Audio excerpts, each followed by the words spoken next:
Le club se porte très bien puisqu'il rayonne au-delà de la Méditerranée avec Laura qui est championne PACA en titre et qui va se présenter au championnat de France.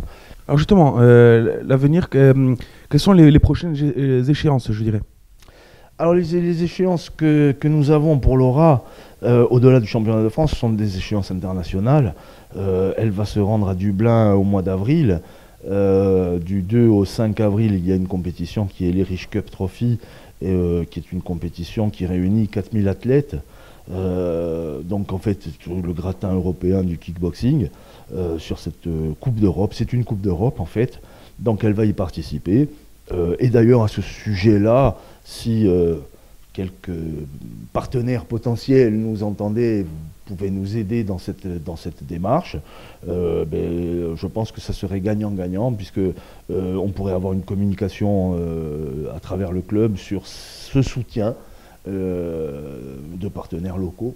Ça serait quelque chose de très positif, qui nous permettrait d'activer, d'aller plus loin dans l'aventure. Concrètement, de combien auriez-vous besoin pour participer, pour que les chances soient optimum, je dirais? Chance soit optimum, je dirais que c'est des sports qui sont très peu onéreux. Très peu onéreux. Par contre, bon, les billets d'avion, c'est incompressible. On a souvent des frais fixes, c'est des billets d'avion. Le déplacement concernant l'Irlande se chiffre à 2200 euros pour deux personnes. Plus les accessoires qui peut y avoir. Enfin bon, voilà, on aurait besoin pour ce déplacement-là de 3000 euros. Voilà, c'est pas quelque chose, je ne pense pas que ce soit une somme qui soit vraiment formidable. Pour une petite structure comme pour la nôtre, c'est assez compliqué, surtout en fin de saison, parce qu'on a eu déjà beaucoup de déplacements. Donc bien sûr, il y a eu les championnats PACA qu'il a fallu préparer. Donc pour ça, Laura a subi des entraînements en région parisienne. Nous entraînons à Satori, au club de Satori, avec des militaires, hein, je dirais. Donc c'est des entraînements qui nous coûtent à chaque fois des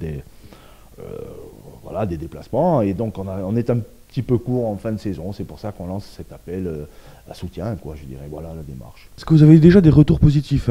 Oui, quand même.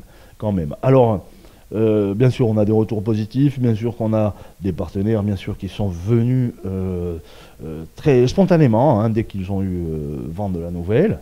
On n'a pas complètement bouclé ce budget dont on parlait, donc bon, bien sûr, d'autres partenaires sont les bienvenus. Et puis, de toute façon, je dirais qu'abondance de biens ne nuit pas. Si de toute façon, si par bonheur nous sommes plus conséquents, de toute façon, nous pourrions aller sur d'autres compétitions, par exemple retourner au mois de mai à Budapest et participer à la Coupe du Monde. Alors, cet Irish Cup, qu'est-ce que ça représente pour vous?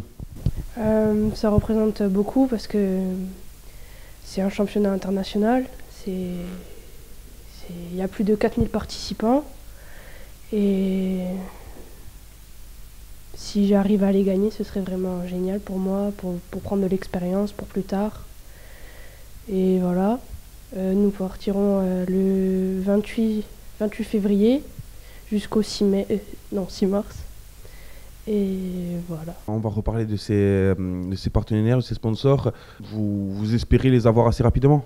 Oui, j'espère qu'on les ait assez rapidement. Et déjà, ça commence bien, déjà beaucoup de demandes, c'est cool. Et voilà.